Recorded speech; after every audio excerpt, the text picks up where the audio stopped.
Well, I think the big thing was just from the players' standpoint. These guys are on social media a lot and pay attention to kind of what's going on, and had some players that were, I think, disappointed maybe in some of the things that they, for hearing from those guys, had been said about them, and so just wanted to remind people that, I mean, those guys have been successful. They know what they're doing. They know how to win. We've lost a couple of games that we wish we hadn't lost, but I think everybody in the Big 12 probably feels that way to a degree, and college football is changing a little bit. And so, anyway, long story short, they've won a lot of football games. We've been competitive in pretty much every one of them. I think of the 14 games that we've played over the last 2 years, two of those were decided on the a last-second field goal, and then one of the games was a bad one. It was Kansas State. But our guys have played well consistently, have been in games, know how to win, and I think they deserve credit for doing that. Coach, you played at West Virginia before. What makes that particular environment so hard to play in? Yeah, I think it's a different team, and they're a different team at home than they are on the road. I mean, you just look, they play really, really hard.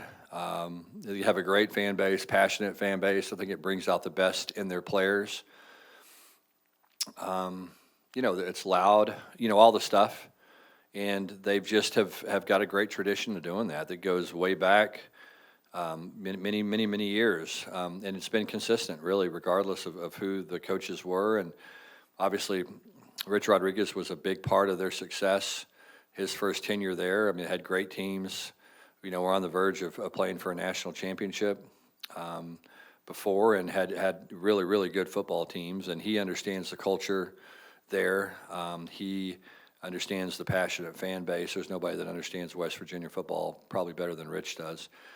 And his teams are going to be tough, and I think they fit the profile for what their fans like and appreciate. And they've had good football teams, and they're extra passionate, and they play extra hard and extra physical at home, and they've just been a really difficult team to handle in years past at home. And the win against Pittsburgh this year at home was a huge win, obviously. The big game, those guys played really, really hard, played really passionate, and did a great job finding a way to win a football game. It seems like they always are solid up front on the offensive line. Yeah. Is this year the same? Yeah, I think so. Yeah, they're just exactly what I described. The guys are tough, they're physical, they finish, they play with an edge. That's been something that, again, is part of their tradition and part of what makes them special and unique. And Rich is the guy that makes sense there, because, I mean, there's no one that understands running the football better than he does. And all the little subtleties of it and adjustments that are made in game to stay ahead of what you're doing. There's always a cat and mouse game when you're playing him. They have all these little nuances. They do things that are a little bit different than some people, and ways they do it. And it gives you problems. And as you adjust, they adjust, and they try to stay one step ahead of you. And they do a really good job of doing that. What's been their issue this year in Big 12? Well, I think just youth. Yeah, I think youth and inconsistency at quarterback, just in terms of having enough healthy bodies. And I think it's hard to win in our league without a quarterback and a guy that's been healthy and can get the reps and get better and improve as this play goes along. And you just look at the league and the teams that win it. Normally, they have really, really good quarterback play, and it's somebody who's got a lot of snaps and who makes good decisions and takes care of the football and all the stuff that winning quarterbacks do. And so, that I think that's been probably the issue. Has just been the fact they've been a little bit banged up. You talked last week about how good the defense was on first and second down, but the third down defense been behind. But you guys did a really good job against that. How satisfying was it? Yeah, we did. I very satisfying. I mean, that was obviously a point of emphasis for Coach Avalos and our defensive staff, and I thought we did a really good job of addressing that and spending extra time on it and covering it and taking a look at yourself and saying, okay, what do we have to do better? How can we put our players in a better situation? And then the players buying into that as well. And I thought the guys really did a good job of doing that. I thought our game plan was good. We created pressure consistently, 20 pressures on the quarterback, which was huge for us. That's a big number, and we needed that to make him uncomfortable and create some opportunities to get interceptions. Then our guys did a good job making plays when they got their hands on the football, and And, as we've talked about over and over again, we're 26-4 now. We win or tie the turnover battle, and we were able to win that on Saturday, and, it turned out to be the difference in the game.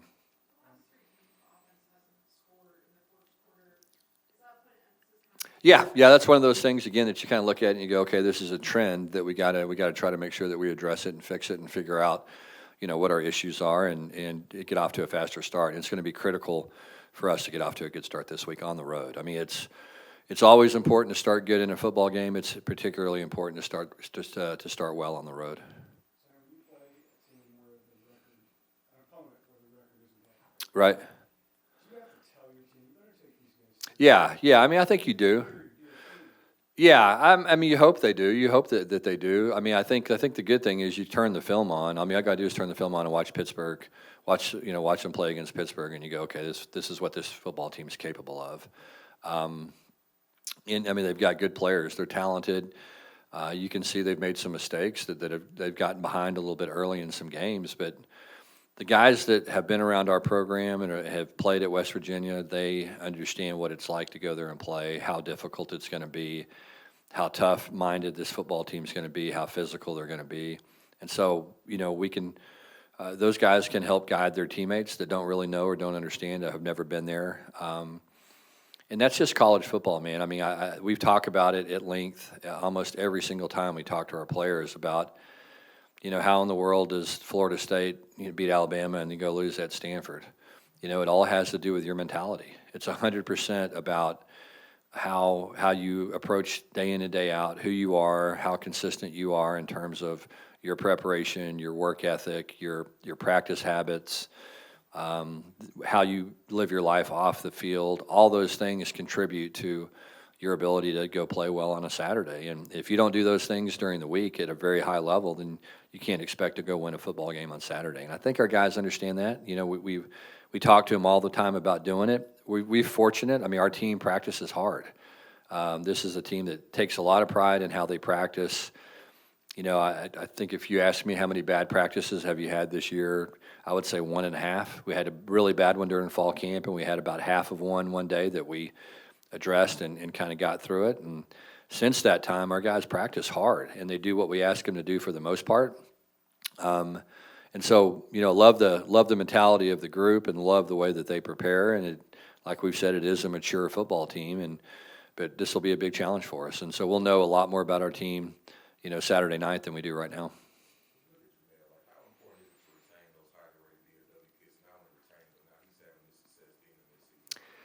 Yeah, it's critically important. I mean, the Metroplex is a hotbed of recruiting, and that was, you go back and you look at kind of coming to TCU. Why do you want to come to TCU? Well, you can recruit, DFW at a high level. Now it got a little funky with some of the NIL stuff, where it was staying home really didn't matter anymore because somebody was offering them maybe twice as much money to go somewhere else.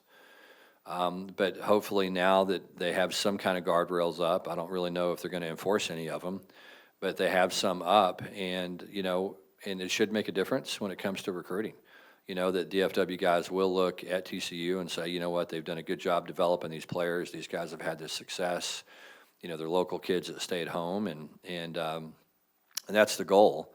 And my hope is that there's going to be some kind of guardrails there where somebody just can't come in and say, we're going to give you 2, 3, 4 times as much money and not give a kid much of a choice, because that's kind of what's happened the last couple of years. So when you look at you talk about the playoff and strength of the league, does the Big 12 have a top 25 problem in the sense that Yeah, I mean, all these different matchups, like you guys haven't played a 9 team since 23, which is obviously not your fault. yeah, I mean, Arizona State fell out for a week and then went back in. Yeah, I know, but when we look at that, you're like, what's the league supposed to do about it when the voters said, well, Yeah, I think that people are going to have to readjust that when it comes to the to making those assumptions. And what I mean by that is, for years you'd look at the SEC and there would be all these undefeated teams in the SEC because the bottom teams weren't that good, weren't very competitive. Well, now, Vanderbilt was a favorite against LSU. Okay, it's been a while. okay? And so now that league is starting to have some of the problems that we've had in the Big 12 when it comes to, you look up and you go, okay, how many undefeated teams are there in the league? And there's not many. And so I think, they're still from a top 25 standpoint, and I don't really know if anybody actually pays attention to the top 25 much anymore. I don't know that it's really an indicator of who's good and who's not. And I think for a long time it probably meant a little bit more than it does now. But, I think that, perception matters, and particularly when you have a beauty contest, really, which is what the regular season is, trying to get yourself into the playoff. And so I think people are late to the party in some ways to appreciate the Big 12, and I think, what we have to do is go win some games. You know what I mean? I think that, we're going to need somebody, and hopefully it's going to be us, to get in the playoff and beat a Michigan, or beat somebody like that. Arizona State was on the verge last year of beating Texas. If that happens and your league, people start to go, okay, well then this league deserves a little bit more attention maybe and a little bit more respect than what they're getting. There's still some leagues where that teams at the top are significantly better than teams at the bottom. There's probably the Big Ten is very, very much that way, and probably the ACC to an extent, I think, is that way. But, I do think that the Big 12 for a number of years has been very, very competitive, and I do think the SEC is headed that way as well. And so it's going to be interesting to see how it all plays out and how people value the competitiveness of both of those leagues when they're deciding who's going to get in the playoff and who's not. I think we have to prepare for two. Yeah, I think we're trying to kind of figure out exactly who it's going to be. Maybe when injury reports come out, we'll get a little bit more clarity. I think that's coming out tonight, and we'll have a better idea of who's going to be available and who's not. But yeah, I mean, it's anytime that you're trying to get ready for multiple quarterbacks, it's always a little scary, just because they're going to see things differently, and you've got to do basically prepare two different game plans for two different guys, because they're going to have plays that they're comfortable with and things that they like, and strengths and weaknesses and all the things, and then you prepare all week for a guy, and then all of a sudden you don't see him, and it's not what your guys are ready for. So I think it always puts a little bit of extra pressure on you when you have to do that. And it's the same thing for them, though, too. They're trying to get their guys enough reps to be successful and to be able to go out there and execute, what they want to do at a high level. And so, I think it's tough. It's a tough preparation.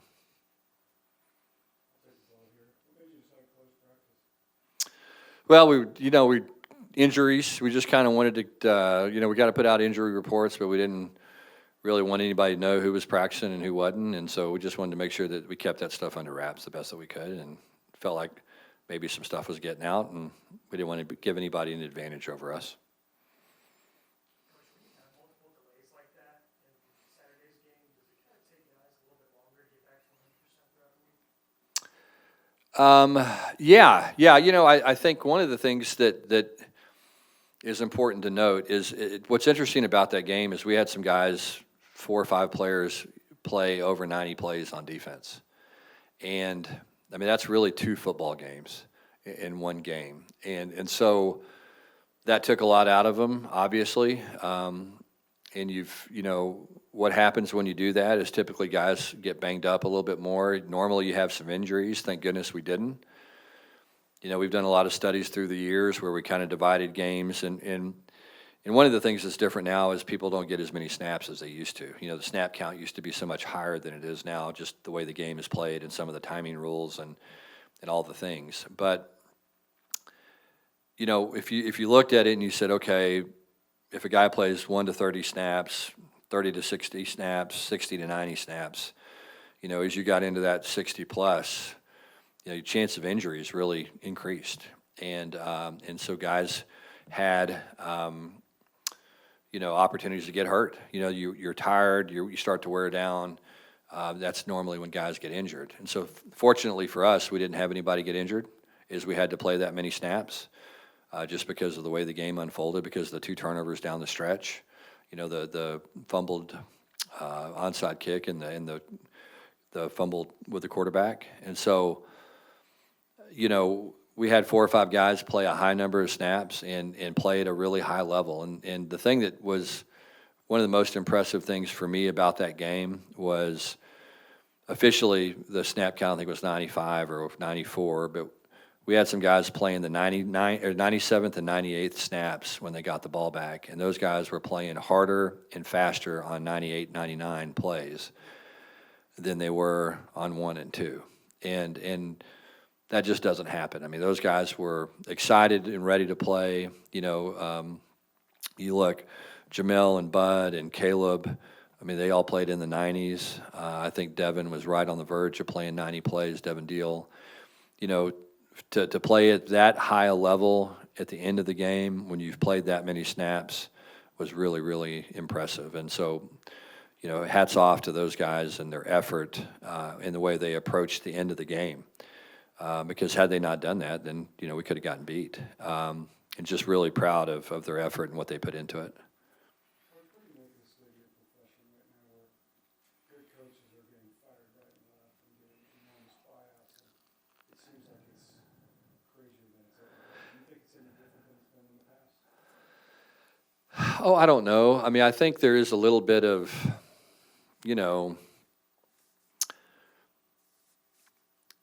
it's weird. I mean, I think I think most people kind of anticipated this market because there wasn't a lot of changes last year, and there were probably some coaches that got an extra year, that they would have not gotten before just because of the uncertainty maybe with NIL and how are they going to pay for rev share and, just all the stuff.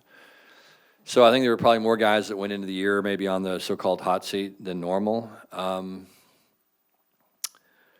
Yeah, I mean, I think it's interesting. I mean, these jobs are very complex jobs when it comes to, all the different hats you have to wear as a head coach. And so I think because of that, I think you're going to see more experienced guys get jobs. I'm a little surprised. Penn State obviously surprised me. I mean, they were, one play away from playing for a national championship. But I don't pretend to know what's going on behind the scenes. I think that's the thing that, none of us do. I've got a lot of respect for James Franklin. I know James. What he's done there, stabilizing a program, I think is, one of the best coaching jobs anybody's done probably in the last 20 years. I mean, I really do believe that, just because that place was in a lot of turmoil, and he came in and straightened it out in so many different levels.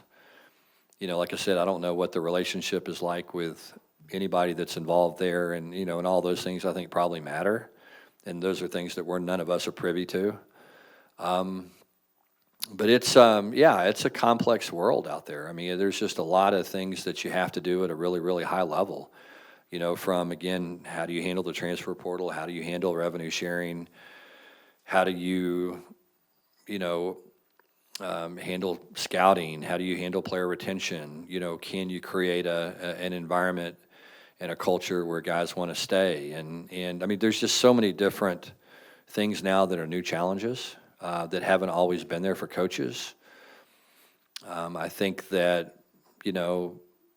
viewership is still higher than it's ever been, and that's not going away. I think ticket prices are higher than they've ever been, and all the stuff. And so it's just it's a big business, and so I think that people have to view it that way. And it's like anything, you have to take an assessment on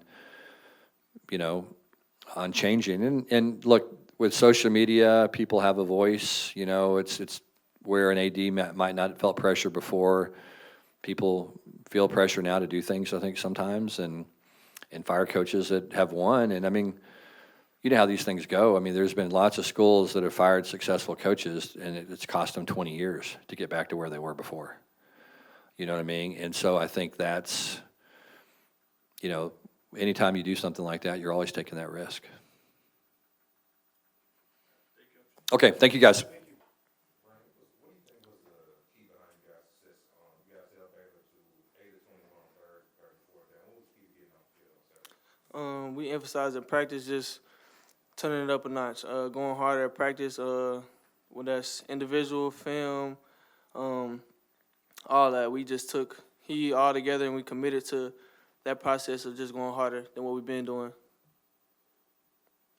You guys got him out of rhythm though, it felt like Sawyer, and obviously that starts up front, that helped you guys on the back end. Was there anything new that you did, or it was just your day? No, sir. I feel like our coaches do a great job. They stay late and up early, always giving us so many tips and tricks to each opponent and what they coming out and what they're gonna do. And I feel like we just really just had a good grasp on what they was gonna do, and we just went out there and just played fast and did what we did at practice all week. After missing all last season, how much does it mean to you a year later now you're starting now? It means everything. It's really a blessing. Like it's always been a blessing. Like even when I did get hurt, like I was sad, like real hurt about it at the beginning, and then I just realized it's a blessing in disguise, and I didn't know what the Lord was like prepping me for, but I just took it day by day, stay committed to Him, and He just been letting His plan for me unfold, and it's just a blessing for real. You guys play road games. Does one road game feel that much different than another? Or does one road stadium feel that much different than another one? To be honest, not really. Sometimes it could be, all the hype with whatever team, but not really. We always at practices, we know what we're getting into, so we prepare in that way. So if it's a lot of noise or if it's student heckling, we prepare good for any road team or road game. Where's the roughest place that you played a road game where you can hear fans? So far, for me, I would have to say either Arizona State or Oklahoma 2 years ago. We played OU. Yeah, it was. Hey, Vernon, talk a little bit of the process of coming from Dickinson to here, what that recruiting was like, what made TCU stand out? What made TCU stand out? The guys on that wall, for real, talking to them. Coach Dykes, what he did with the program when it was his first year here. And just always coming, because it's close, so always coming down here, and they're just different from all the other schools and how their process for me was, and because each school explained their process for me, and I just love the process TCU had for me, and they're playing, they got Jim Thorpe Award winners, cornerbacks like Fig, and stuff like that, and that really, they took the top for me. That's what it was, yeah. You could be at the water in what, 10 minutes? Yeah, something like that. You miss it? Yes. I would say I don't miss it. I do, but I'm loving my adapting to TCU and Fort Worth. I love Fort Worth. There's nothing about down there you miss, food? Oh yeah, of course. I miss my family, food, city, just being around at home. But yeah, Seafood's not the same. no, it's not. It's not the same. Who's the best football player ever? I got an idea. Ever played at Dickinson? Come on, Dickinson. See if these guys know who it is. Other than Reggie Love. I was gonna say that. Probably Andre Ware. Andre Ware, Heisman winner. Did he ever come around? Yeah, all the time. He's a good guy, good dude. What food do you miss? And what food is better there than you would get here? My mom's food. My mom, but seafood, barbecue. Barbecue down there is better than But yeah. I gotta check that out. You're not an oyster guy? No, I'm not. I never tried an oyster. What? I never tried an oyster. I'm really picky. I'm not gonna lie. I'm really picky. But you gotta eat crawfish. Oh yeah, love crawfish. Love crawfish.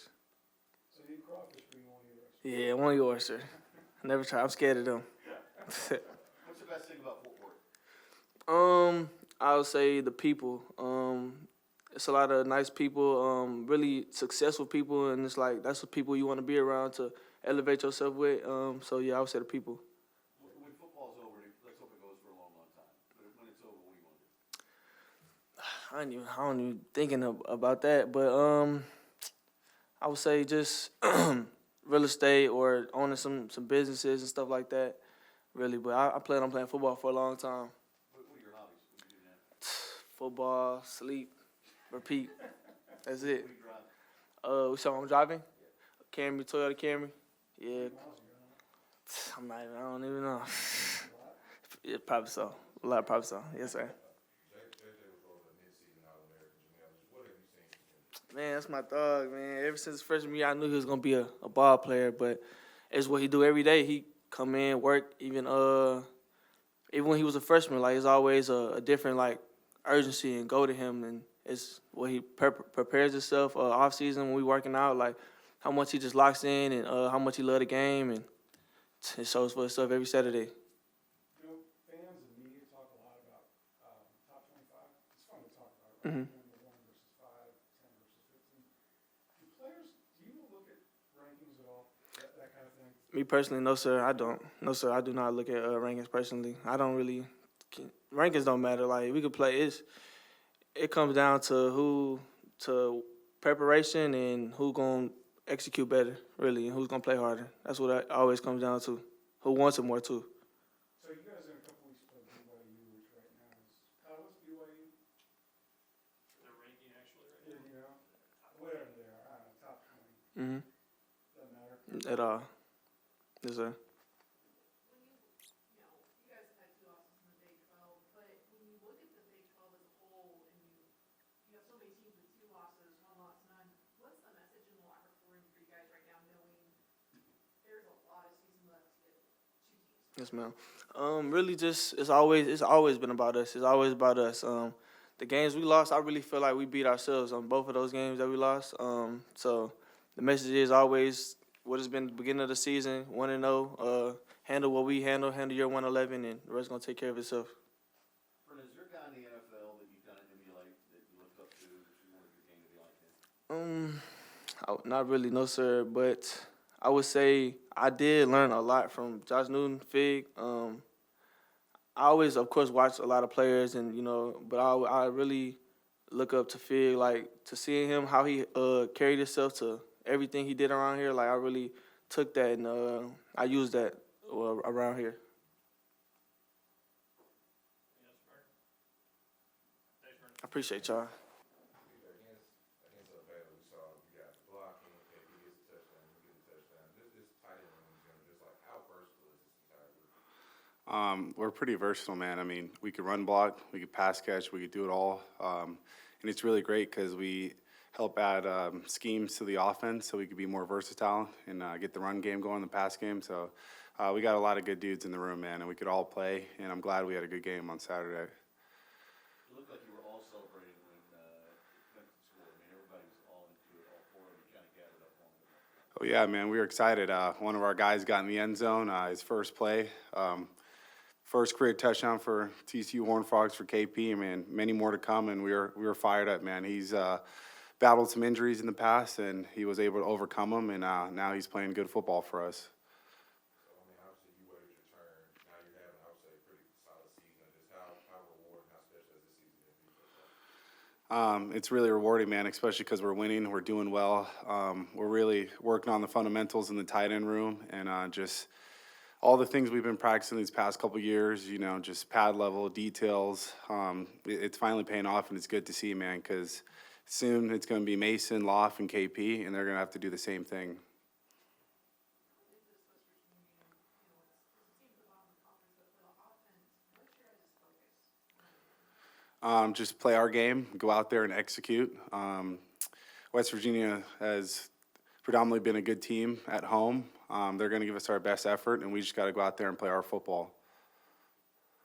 How'd you end up here? I mean, Bellevue's a long way away. Man, so funny thing is a lot of kids from my high school came down to TCU. Heard it was a really good school. Neely's number 10 in the nation for business school. And so I wanted to see why a lot of people from the West Coast kept coming down here. I mean, as soon as you step on campus, you could tell. I mean, great facilities, great people, great community. I mean, this is the place to be if you want to succeed in athletics or academics. Who were your final group? Who's your final handful of teams you thought about? I think it was TCU, Cal, Oregon, LSU, and a couple others. But, I mean, my parents are huge on academics, so if it's a good academic school and it was good for a football fit, my parents were all over it. And so that's kind of how I looked at the recruiting process. Not only is it going to make me a better football player, but a better person, a better scholar, and so that's a lot of things I factored in when choosing the right fit for me. What's your major when you want to do after football, though? So in undergrad, I did criminal justice and business, and right now I'm getting my master's in supply chain management. So, when you moved here, what was your biggest adjustment, the most challenging adjustment to living in Texas? Not the football stuff, not the sports stuff, just living and acclimating yourself to living in Texas for the first time. Oh, it's definitely the weather. I mean, it's not hot like this in Seattle. That was one thing I really had to get used to. Just, I mean, it would be 2 o'clock, and that's when we would start our summer workouts, and it'd be like 110 degrees, and we're running and stuff. So, but I mean, I got acclimated to it. So now, like when I step outside, I'm no longer sweating. I'm kind of used to it. It's like a normal day for me. But that was probably the biggest thing. How emotional was last night? You had the Seahawks. I mean, the Seahawks got it done with the Mariners, man. We were so close. Our best player, Julio Rodriguez, has a chance to full count. I mean, chased a bad one, could have just let it go, and our MVP was up next to bat, man, and we could have had a real shot to make the World Series. But, I mean, hey, it's a great season, better than they did last year, so they're going to just keep rebuilding and hope to see them back in the playoffs. But, I mean, Seattle sports were definitely on the up. So if you did supply chain management, what do you want to do when you grow up? So I'm gonna go to law school after it's all said and done. My mom's a lawyer, so she does a lot of commercial law. So I'm gonna go to law school, do that, and then just anything with contracts or negotiations. It's really what I want to do. Could be medical sales. I mean, these classes I'm in right now, there's a lot of networking I'm doing, and I get to meet really cool people that work for great companies. And so, I mean, I'm always learning new things about medical sales, about the supply chain, global, domestic, whatever it may be. But I really like that, the logistics and transportation side of things. So, there's a lot that I can stem from. How can I order paper clips at 3 o'clock in the afternoon on Amazon, have them at my house? Well, they already did demand forecasting for the paper clips. There's an algorithm knowing that around a certain time of year or month, you're gonna want paper clips, and depending if you wanna buy in bulk or buy by yourself. But it's all accounted for. I mean, they're getting really, especially with AI and the way communication and technology is just evolving, man. There's a lot of things that are helping companies transport things a lot faster and quicker and more efficient as well. Was the plan for you to come down here and study all those different things, or was just kind of just got here and just want to keep adding, keep learning? Yeah, it was a plan. Since my sophomore year of high school, I wanted to get into law. I just didn't know how I was going to get into law. But I always knew I always wanted the business aspect of things. And so I didn't know how the process was going to play out or the journey, but I'm glad it's working well, and I'm able to check off all those boxes. DJ, what are your hobbies? I mean, when I go home, it's mostly, watching film, then I watch TV. I'm watching The Sopranos right now, a really good show. But Paul, your favorite character? I like Christopher. He's interesting. I'm only in season 3 right now, so I don't know too much, but it's going good. Tony Soprano is a character. He's a funny guy. I love his therapy sessions. Those always have me cracked up. But it's a good show, man. I'm a little late to the party. A lot of people were telling me it was better than Breaking Bad, and Breaking Bad's my show, so I had to see what the hype's about. But I could see why people say that. Which one's better? I think it's too early to say. I mean, I'm only on season 3 right now, but it might be The Sopranos. It might be. I'm not sure though, but I'll have to finish it. Get back to us. Oh yeah, I will. Hey, what's a kraken? I'm not too sure myself. I believe it's a bird or I don't know, but it's 2 years ago, I believe, is when we got the Kraken. I was down here, and I know it was a big deal to get a hockey team. When they decided to name them the Kraken, I had no clue what that was all about. But, I mean, they're a pretty good team. They're young, and so they should be a force to reckon with coming up. How can DJ go every week? I think he could, I don't think you guys have enough time to see it talk to him.